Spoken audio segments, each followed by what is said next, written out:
Bonjour, on va avancer un petit peu sur le poème de Maître Eckhart, qui était donc ce dominicain du XIVe siècle. Le Grain de Sénévé, qui est un poème de Maître Eckhart, il en a laissé très peu. Le deuxième, on en est un tout petit peu moins sûr. Celui-là, enfin, on peut pas être tout à fait sûr de tous ces textes, mais celui-ci est tellement profond que sans doute il lui est attribuable. Et j'en suis à la quatrième strophe. Gravis ce sommet sans pensée, intelligence. Un sentier te conduit au désert magnifique, dans un espace immense. L'horizon est sans limite. Hors du temps et du lieu, ce désert est unique. Alors, ce dont il est question ici, c'est que le sommet, alors évidemment, il y a deux images, soit on monte, soit on descend, hein. Mais ici, il utilise la métaphore du sommet. Gravis ce sommet, des Spuntesberg, c'est-à-dire cette montagne, cette grande montagne.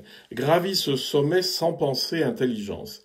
C'est-à-dire que l'intelligence conceptuelle doit s'arrêter et simplement progresser dans la spiritualité. Un sentier te conduit au désert magnifique. Donc c'est là qu'on voit qu'il parle de sommet, mais c'est pas un sommet comme le sommet d'une montagne, puisque le sentier conduit à un désert. Hein. C'est une Wüste, wunderlich, merveilleux.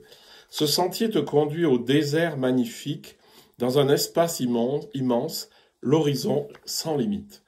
Donc là, vous avez une description qui se rapproche énormément de ce que disait Thérèse d'Avila en parlant de la dilatation du cœur. Et donc, un désert magnifique, c'est-à-dire c'est pas un désert qui nous fait peur parce qu'on sait qu'on va y mourir de soif, mais c'est simplement désertique de pensée, de représentation. C'est simplement un espace, un grand espace, dans un espace immense, l'horizon est sans limite. Donc on décrit exactement l'état intérieur vers lequel on va dans la spiritualité et en particulier dans la mystique. C'est cette espèce de sentiment d'ouverture intérieure, d'espace immense et d'horizon sans limite, que vous retrouverez d'ailleurs dans des choses comme la pratique de la vision sans tête. Hors du temps et du lieu, ce désert est unique. Alors le temps et le lieu sont les deux caractéristiques avec le temps et le lieu, oui, avec sont les deux caractéristiques de tout ce qui est, tout ce qui existe matériellement, c'est-à-dire tout objet est soumis au temps et à l'espace. C'est-à-dire que physiquement, je suis ici, je ne peux pas me trouver à 20 mètres d'ici, et je suis maintenant, si je regarde ma montre, c'est maintenant, il n'y a pas, je ne peux pas me trouver il y a 15 ans ou il y a dans 20 ans. Donc le temps et le lieu, c'est la matérialité des choses. Je suis hors du temps et du lieu, et ce désert est unique. Alors ça, c'est peut-être intéressant.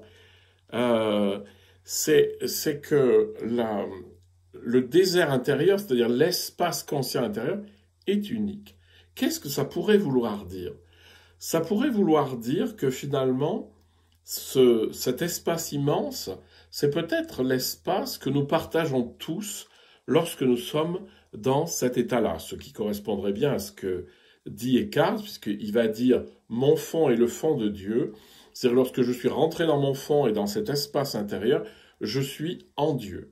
Donc voici cette quatrième strophe que je vous relis parce qu'elle est magnifique. « Gravis ce sommet sans pensée, intelligence. Un sentier te conduit au désert magnifique, dans un espace immense, l'horizon sans limite.